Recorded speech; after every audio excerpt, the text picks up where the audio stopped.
post-structuralism as the topic of study. Okay, post-structuralism. All of you please listen. So we have already come across structuralism, and hope you have the idea about that. And mainly as a on a surface level, just take the idea. It is the theory that gives too much of importance or much importance to language as the medium of expression, or they take language for granted and they feel language is the ultimate reality, okay, beyond any questioning. Okay, and they take its integrity. Once you express something in language, that is the ultimate, that is more than enough. So that nothing beyond linguistic processing is possible or needed. That is the stance taken by structuralism. But now here we have post-structuralism, and as usual I explained the term structuralism, post-structuralism, that hyphenated or not hyphenated, or something without the space, with the space, or that the way it has difference in its significance, I have already informed you. Okay, so post-structuralism here, as usual we have without a hyphen. You please take it's typed here with a hyphen, but that's not the term that we are going to explain. I'm not going to explain the term with post hyphen structuralism, but post-structuralism as a single term itself. Okay, so post-structuralism. And then let me read for you. Post-structuralism can be viewed as a rebellion against structuralism than as a continuation and development of it. Okay, so post-structuralism as a term. I told you with modernism and postmodernism also we saw this tendency. That is not just a continuation, but the terms we see here like post, after something. Okay, modernism after itself, actually postmodernism came, but we saw a lot of difference in their stance, tendencies, approach, attitude. Here also we come across the same. Okay, it's not, and again here it is the rebellion against structuralism. They do not have much to do with in common. They do not have much in common actually. It is against, it's a rebellion against structuralism. So we may think, so why the term it's adopted in this way, structuralism? Then why didn't they adopt for some different other term? Why did they cling on to structuralism? Then they could have opted for some other names as such. That didn't happen. So there is a connection, at least as a rebellion. For making a rebellion, you need something. Okay, you need a problem and then you challenge that. You have a problem and then you challenge that. So in that case, you have post-structuralism here as a rebellion against structuralism. Okay, here you have post-structuralism as a rebellion, and let us see at what point they would like to make a rebellion here. So then a continuation and a development. That is, as not at all a development or not at all as a continuation. You see here that post-structuralism and its major premises. And first thing it is, post-structuralism accuse structuralists of not following through the implications of the views about language on which their intellectual system is based. I told you structuralism is a theory, a movement that originated ultimately from which branch of study, which area of study. At least one or two of you type it here. Which branch of study actually it came out from? Structuralism. It originated from which branch of study? Do you remember? Of course you have to remember, because it was not years back I taught you this. From which branch of study structuralism originated? Should I call the roll number? No. You please voluntarily you please type it here. One or two of you please. But which is the theory from, which is the branch of study from that it originated? Which is that theory, area of study? It is from linguistics. Why don't you remember? At least please go through the short notes after every class. Okay, linguistics. It is the branch of study from it originated. Okay. So, and again, so they have a basic idea about language. I told you they are clinging on to, they are trusting language too much. And that is the point at which post-structuralism really wanted to challenge and talk against them. So it's about following through. They are post-structuralism. They are accusing structuralists of not following through the implications of the views about language. They have a lot of views about language. Just wait. Again, so not following through implications of the views about language. About language, they have a lot of views, or they have that much, they feel that language is so integral, it will never cheat you. Once you express something in language, that is more than enough. They are really somewhere confident about it. But post-structuralism, they accuse their predecessors. That is the exact term they use, because structuralism after it comes, so that there is something, at least the idea of post-structuralism, at least the points raised by post-structuralism, those are of course from structuralism, at least as a rebellion, at least as a challenging. They wanted to make something new. That is, post-structuralism came out as a that is how it came out as a rebellion. And the first thing is about the implication of the views about language. They have, what are the implications? That was actually given by me as an example at the end of the class session. Implication of the views about language. Structuralism, you people say that nothing is beyond linguistic processing. There is no reality beyond linguistic processing. So I told you about the difficulty in writing or pronouncing my name, or having a phonetic script, the lack of having a proper phonetic script for my own name in English. Right, Ashwati, the word is not, that particular sound is not available. So that I as a person with the name is already a reality, or any person with that name is a reality, and they tell that there is nothing beyond linguistic processing. So what should I take? What should I say about me? I am not existing, or my name I should change for the sake of English people to have a better pronunciation experience. So this is the problem. That is, again, it's just one example. So implications are much when you tell that, or when you stick on to the idea that there is nothing beyond linguistic processing.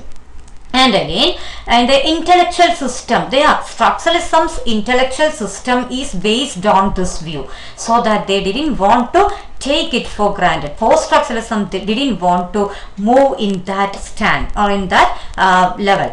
And one of the structuralist characteristic view is that the notion that language does not just reflect or record the world, rather it shapes it, so that how we see is what we see. Structuralism, they tell that it shapes the world. Language only can give you the shape of the world. It can only get you the idea of the shape of the world.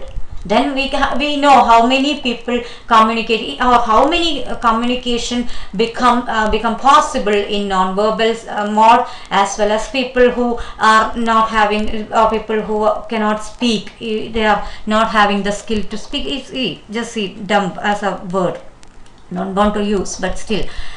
So that people also make communication. They make a lot of non-verbal features. They have a lot of non-verbal cues to communicate. So this is not just about only language shapes the world. Language gives the reality of the world. So that view is challenged by post-structuralism, and the post-structuralism maintains that the consequence of this belief are that we enter a universe of radical uncertainty. Post-structuralism says that if you stick on to language in this way, if you stick on to language only as a means of communication, you are closing your all exploration possibilities. Plus, you are entering into a universe of radical uncertainty. What do you mean by uncertainty? Uncertainty means you are not with the answers. You are not sure about something. So, in my case, I told you that the word is not possible to be pronounced well in one other language. So that again it's an uncertainty if I take only language for granted. That is the point at which they want to challenge these people, the structuralist notion of language as the only ultimate and powerful medium of communication, or medium to express something, or to medium to rely upon. Okay. So since we can have no access to any fixed landmark which is beyond linguistic processing, as per the structuralist view, if you are following, you will not be having any fixed landmark which is beyond linguistic processing, and hence we have no certain standard by which to measure anything. We will not be having anything to measure. So we will, if you have some idea or some word or some concept lacking in a language, you will be searching, but that will be there as an inherent reality. There is a reality. You have an object at your hand. That is a reality.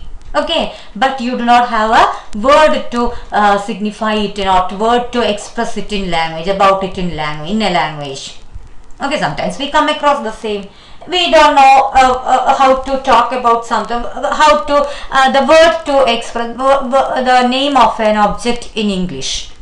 Does it mean that the object we hold at our hand is not a reality? No. So this is the problem when you cling on to language only for the medium, or as a reliable medium of expression or reality to communicate reality. So that is the point which is challenged by post-structuralism at first hand. Okay,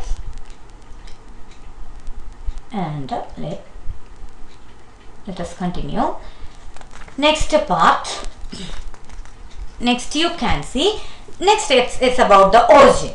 Okay, origin.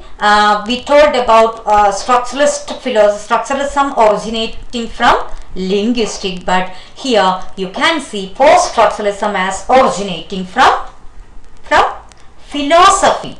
What is the feature of philosophy? You may be talking about philosophy, you may be commenting about philosophy, but what is ultimately philosophy? Do you have any idea about that branch or the nature of its working? Any idea? Philosophy. There is a very silly but very sensible, or a very sensible quote about philosophy, or as a definition sometimes they say. I will tell you. Philosophy is almost like searching for a black cat in a dark room which is not there. Did you get any idea? It's a very silly and a very comic idea about, or in a way it's sometimes it is told as a joke, but still it has a lot to do with the idea of philosophy, or philosophy as a branch of study, the way it's what is a search for knowledge happens. Searching for a black cat in a dark room. So already you are in a dilemma, you are in a situation where you are the chance for you to find it out is somewhere less, and again it is not already there, it's not there. So that it's almost philosophy is almost like searching and searching and searching for something new, and again you are never satisfied with an answer. So that is the if you want, sometimes it's a debatable topic if you take some philosophers here, but even then we can say that is the nature of them. It's again positive also, that is they are not happy, or they are not somewhere contented with what is already available. Okay, they want to search for something new and better. So this is almost like an unending journey, an eternal journey for knowledge, in search of knowledge. So here we see it's about originating from philosophy. Please, latecomers, please note down, I'm talking about post-structuralism. and the first part you can see will upload it, but now you please see from the origin of philosophy, origin of post-structuralism from philosophy as a branch of study. So philosophy, you can see the term skeptical. What do I mean by skeptical? Doubtful. So only when you are doubtful about which is already available, you will be in search of something new. So that is the nature of philosophy. They are not satisfied with it. They are not. They do not take something for granted at ease, as structuralism did with does with the language. They tell that this language, if you know the rules of it, okay, you go. You are happy. You are contented. You are fine. Now you search. You write down anything, and that will be correct, that will be right. There is no other need of any quest or any search or any doubt. But here they tell that it's something, it's even that if you get if you find out something, then again you are not satisfied, you are in search of something new or something as an extension, as a study which is an extension of that. So that is the way philosophy works out, and here post-structuralism derives ultimately from philosophy. Philosophy is a discipline which has always tended to emphasize the difficulty of achieving secure knowledge about things. We human beings again have this tendency to take everything as secured knowledge. Yeah, teacher got me a definition, teacher gave me a definition, so that let me by heart it and write down it for the examination, so that I will be getting full marks. This is the way we are in search of, we are comfortable with the secure knowledge. That is there in my textbook, so that I do not have to check out the validity of it. That is there in my guide, so that why should I search for something further? This is the way, if you are always contented with something which is already given you in a capsule format, that happens. There is no further development happens. But philosophy is always, they have already admitted or accepted the fact that fact, F-A-C-T, fact that there is difficulty in achieving secure knowledge. If you find out something, next year something different may come. That is how a branch of science, any branch of science develops. Any other system of knowledge develops. Okay, so in the past there was a time when people used to believe that Earth is the center of universe and all other planets are revolving Earth. Is it the reality? No. Only as they didn't make themselves comfortable with that knowledge, they made a lot of experiments, they made a lot of study, and now we are with a different idea of different fact, or in a way it's a fact now for the time being. If you want, you can say we have a different take on that. That's Earth is not the center of universe, Sun is the center of our solar system. There is a solar system and other planets are revolving round. Okay, so this is the way knowledge is not secure anywhere. Even when they talked about sun, earth in that way, that time also it was a science. So that you cannot always claim that science, once something is from science, it is ultimately true. That is the realization from which philosophy or any other branch of science which is skeptical about the things, nature of knowledge, they tell that there is no secure knowledge. It is ultimately impossible. And they tell that usually it undercuts and questions commonsensical notions and assumptions. So they tell that something you take to be commonsensical. Now today you get knowledge to be safe. You feel that this is true and there is no need to question. You feel that okay, we are fine, we are safe with this. But later someone else may challenge, someone else may prove with their study, research, and there is another knowledge, another fact coming and erasing the other ones. Okay, so this is again the notion of philosophy, and post-structuralism inherits this habit of skepticism and intensifies it. You know, post-structuralism is something we can connect with our literary analysis, literary studies, so that their skepticism of course might be directed towards literature text and the analysis. Okay, so this is the way we have to see how post-structuralism intensifies this skepticism while they are analyzing some literary texts. We'll get you many examples, don't worry. It regards any confidence in the scientific method as naive. What do I mean by naive? N-A-I-V-E, naive. You can see the term here. Any confidence in scientific method as naive. Naive means it's not innocence but ignorance mixed with an unlikely stage. In ignorance, you profess at an unlikely age or stage. Innocence is of course inherent in kids. They are not supposed to know about the nuclear explosions. They are not supposed to know about the warfare. But what about a person at the age of 40 praising about war? Yeah, war is really needed. That is naive. It's from my country, so that war is needed. They are not really good. That nation is to be attacked. Let other people be killed. Except my family, everyone else should be killed. If a person talks about that, it is not innocence. It is ignorance and naive. It's about you are not really exploring the world. You are not really ready to take the realities, or you are not ready to learn from experience, so that you become naive. Here again they tell that naive. I just explained the term. You don't have to mix up all these ideas there.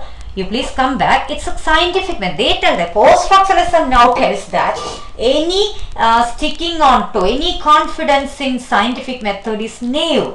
Science also proves from different time periods its opinions changed, its experiments and its findings and its conclusions changed.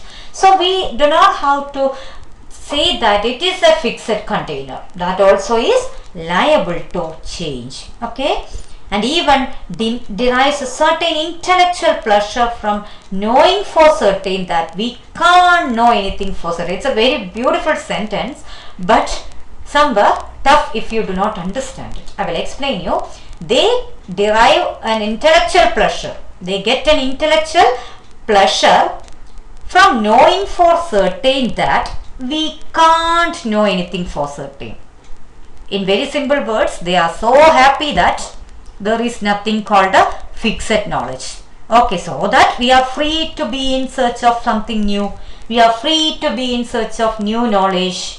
So this is the way, that is, they are very certain, they are very happy. Again, the same postmodernist stand. Didn't you notice down? Modernism had been lamenting on the lost values, still practicing something modern. They were adopting new techniques, but almost always crying and lamenting on the same. But what about postmodernism? They felt it to be exhilarating and liberating. In the same way, you have postmodernism, post-structuralism too takes this inability or the impossibility to have secure knowledge as something enthusiastic. They are so happy. Okay, so that we are free to be in search of some new knowledge. We are, it's a pleasure there. Intellectually we are free. We can find out something new. We do not have to stop our knowledge at a particular theory developed by someone else. Okay, let me read my novel. Let me read this novel in my own style, in my own way. So we will come to that with this postmodernism and post-structuralism. What kind of a liberal, what kind of a freedom the intellectual scenario has been awarded with, okay, or bestowed with. So this is the way we are in search of something new and something entirely different. Okay, so next point we will come to record. So next is about the tone and style. Now we will have to see the tone and style of post-structuralism. Okay, latecomers, please note down. We are talking about the next term, post-structuralism. Structuralism was from linguistic, which is almost like a scientific mode of study, but here post-structuralism is from philosophy. They are already skeptical about something called secure knowledge. So the same characteristic feature is with the post-structuralism as a theory and movement. I'll tell you. And you have, now we are talking about tone and style of post-structuralism. Okay. Post-structuralist writing tends to be, TENDS, tends to be much more emotive. Often the tone is urgent and euphoric, and the style flamboyant and self-consciously showy. Leave out all these, but just think about the preference given by structuralist writing and the example I gave you. A newspaper writing. Will there be much a showy language? No. It's a factual mode of narration. It's a very factual mode of arranging news, the factors. Okay, it's not. I'm not talking about the inherent truth or something of the news value, news feed, but the way they put it in language. It's not at all something as you write down a poem. It's not at all as you always read a novel or a short story. It's matter of fact things they tell. Or the language is somewhere very formal. So here, but the reverse happens with the post-structuralist tone and style. They always take this flamboyant, euphoric, very enthusiastic, very ornamental, very complicated mode of saying things, roundabout way of saying things they adopt, puns, allusions. These are the way they take, they see. Titles may well contain puns and allusions. I will get you very simple example. After a shipwreck, okay, a newspaper reports like the shipwreck, 140 lost their lives. Okay, this is the very simple method, or any other title may be there, but still this is the normal, usual way of their getting things told. But what about write-up that is on the part of a creative mind on the same event? The possible title itself will be maybe like the cruel drowning that takes away the precious lives of many. Even the number may not be there. Okay, that's just an example I gave you. Even beyond that, puns, allusions. So the titles, from the way title of their writing, they try to make it somewhere very liberal, very flamboyant, showy style, with much more additions, and it's not at all telling something very straight or as you read a scientific treatise. Okay, so this is the way their tone and style is different from structuralism. Structuralism, it's always like you tell the matter in the proper language order, as it is given by the linguistic rules. If it is English you are using, go on with the rules of construction of the sentences. If you are using Malayalam, rules of constructions in that language. If it is Hindi, Malayalam, Tamil, whichever language it may be, just follow the rules intact, and there is no other need to addition or any other features, flamboyant style or anything needed. Okay, this is the way. And next point you can see here, attitude to language. What is this? Their attitude to language. They profess terminal anxieties about the possibility of achieving any knowledge through language.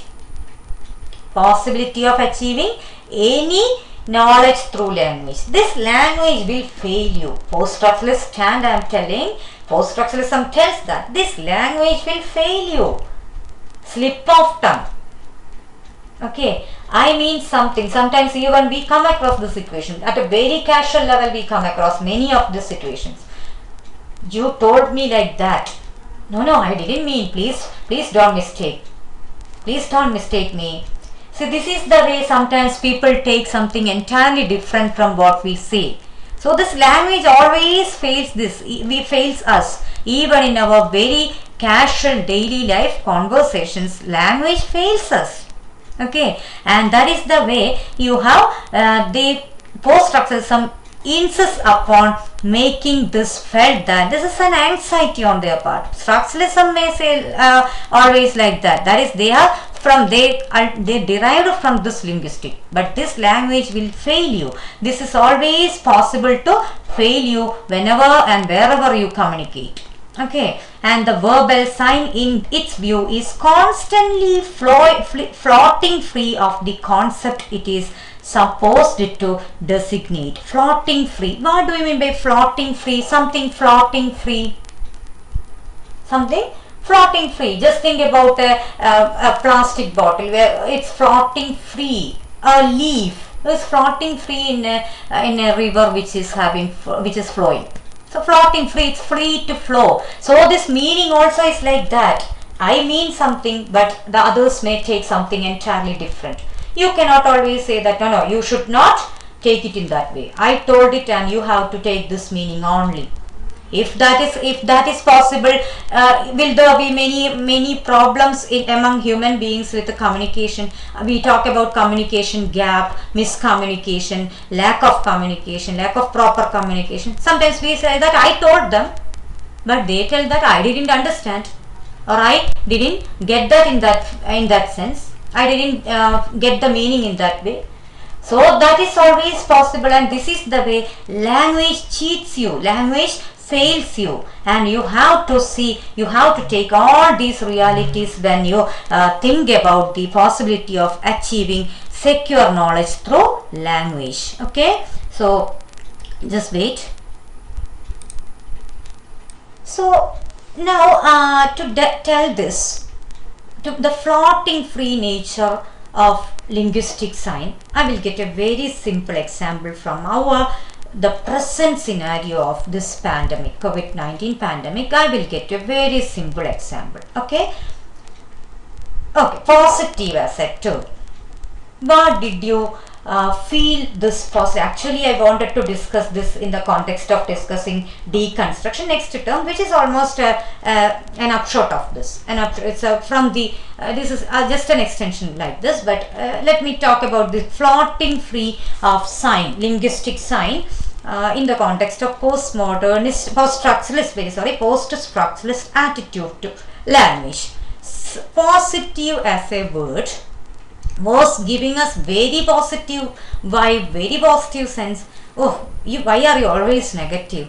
Please talk something positive. This is the way we used to take, right?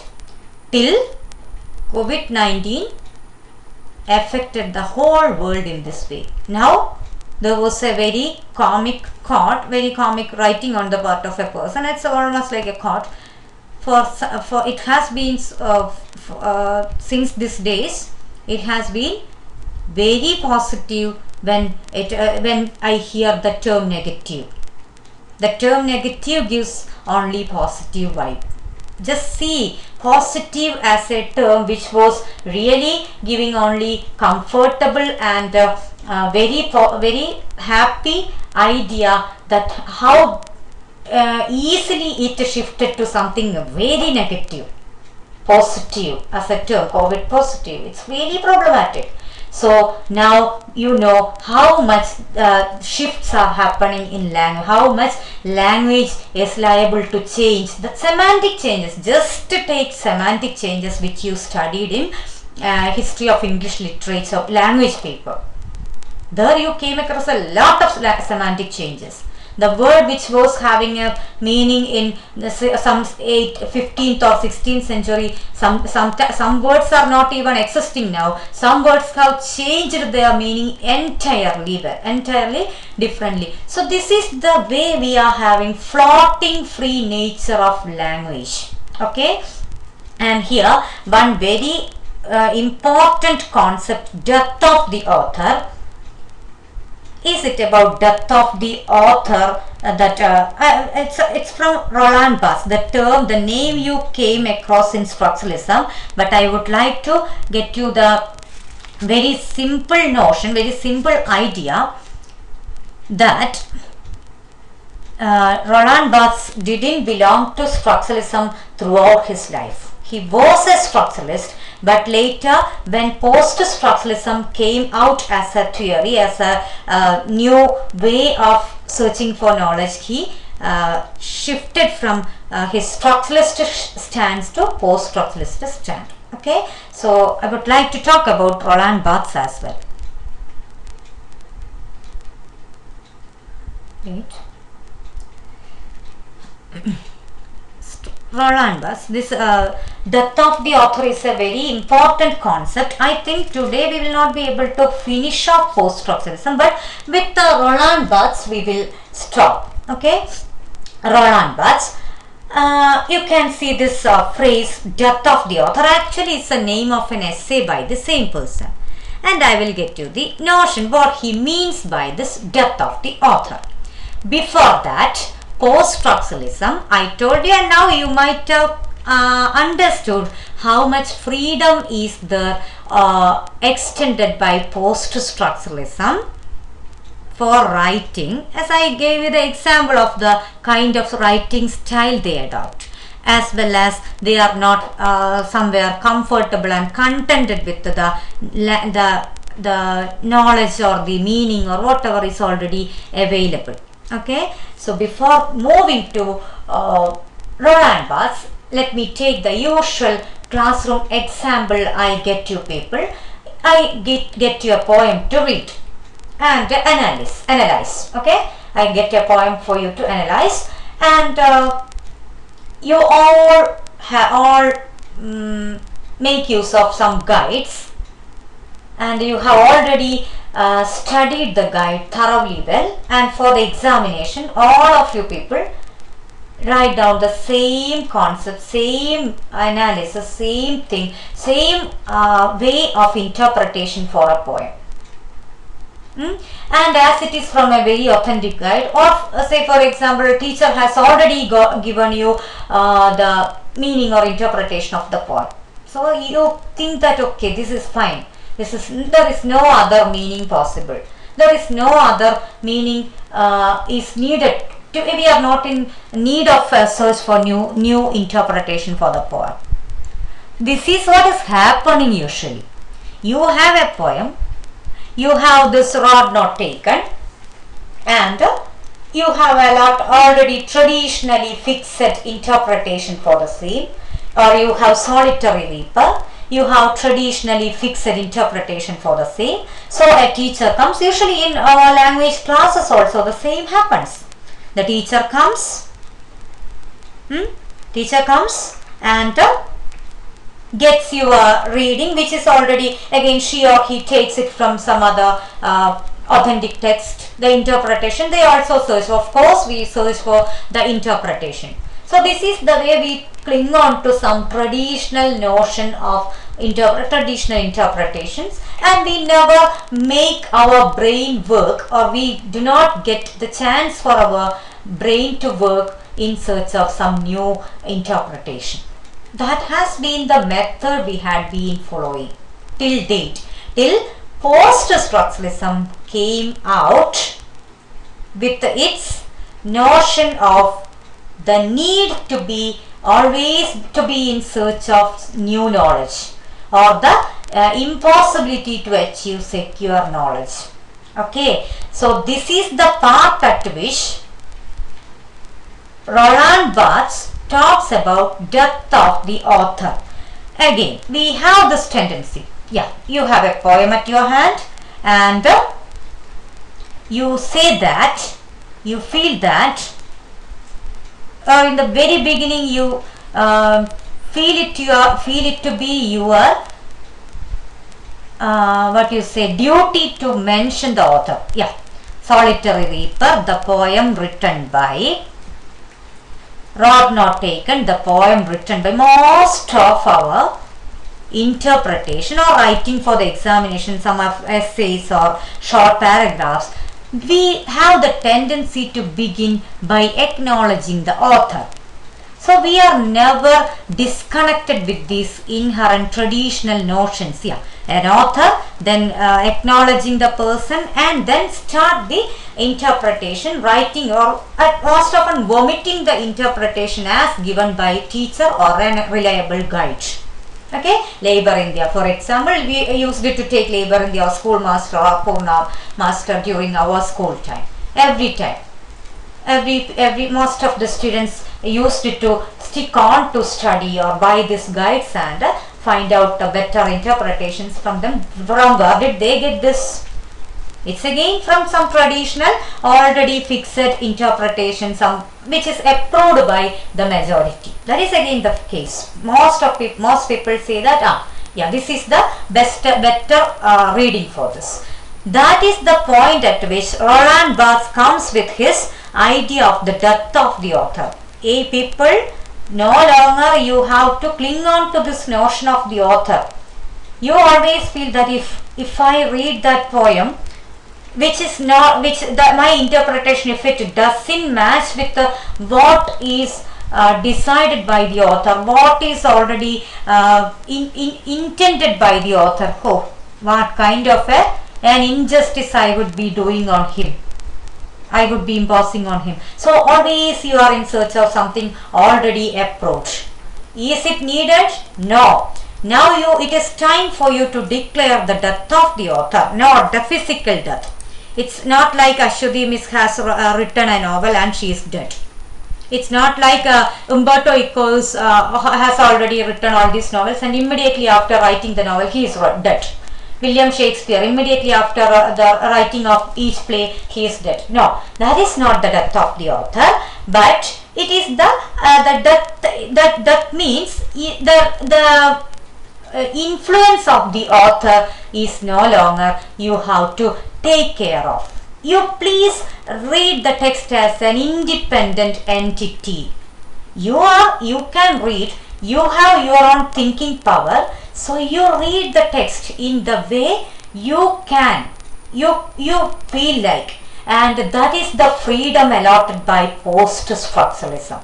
Okay, you get the point? It is the freedom, it is the urgent and ultimate freedom you have here with the post-structuralism. It is the independence of a literary text. That is the radical independence he would like to. Barthes turns from structuralism to post-structuralism with this essay, asserting the independence of the literary text. That is a radical textual independence. So does it mean that, yeah, one person feels like all those guide, labor in their text or teachers give the interpretation given by teacher, I would like to challenge, because already this freedom is declared. Let me read a text in the way I would like to. No need of any connection, no need of any logical sense, but I will read it in my own way. Is it possible? No.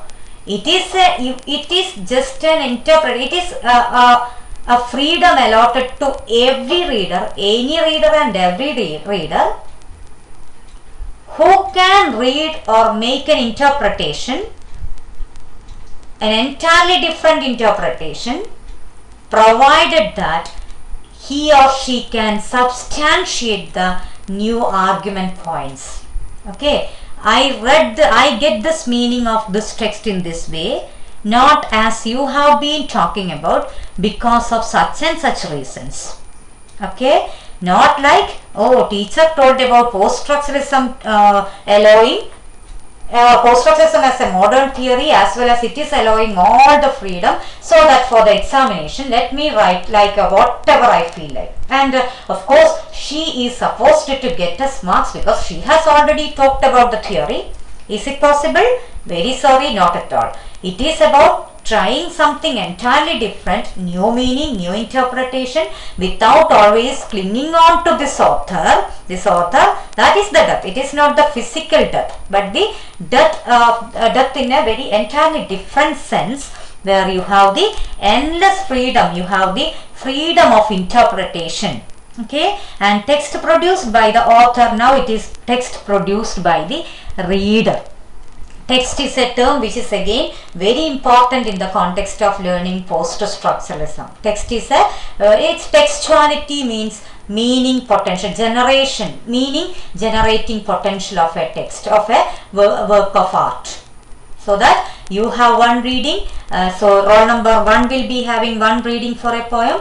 Roll number 2 may be having another reading. Roll number 60 may be having another reading. Roll number 30 may be having another reading. So this is the way. But all the readings will not be getting acceptance unless and until they tell that I read it in this way because of such and such reason. I took the different other meaning of the word, so that entire text may be changed. Okay, so this is what is happening in post-structuralist reading and interpretation. So here it is an endless free play of meaning and the escape from all forms of textual authority.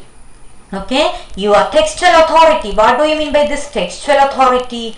The term means that textual authority you impose upon the language. You have already imposed upon the or given to, bestowed to the writer. You always think that he or she is the ultimate power to tell anything, something about the text, the work of art. No longer that is needed. You take that once the text is written, that work of the author is over.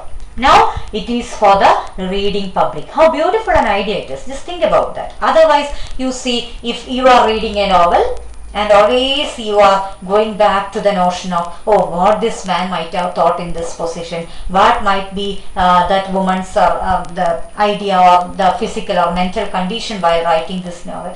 We may be always clinging on to something entirely external. We do not have to. That is again, we do not know whether they mean something like a fiction. Is it something very? Is it an incident which had happened?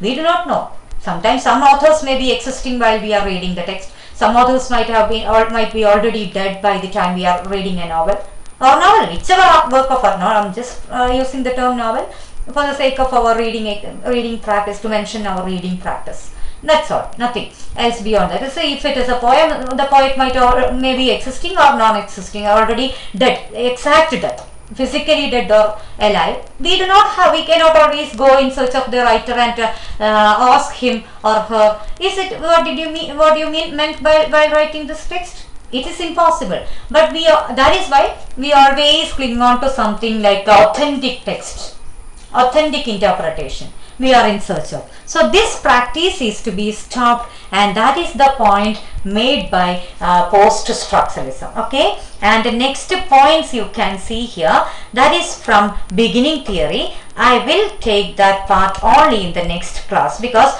reading a text against itself, something. So all these points are to be explained. I think more than 1 hour is needed for that. So just reading for the sake, reading a text against itself, textual subconscious, don't worry, I will explain. Seeks to show text is characterized by discontinuity rather than continuity, concentration on a single passage and analyze it so intensively, and multiplicities of meaning, looks for shifts, breaks, repressed or passed over elements and fault line. Don't worry about all this, you will have to get the explanation, and only then you will get all the meaning. Okay, so today let us close for the time being.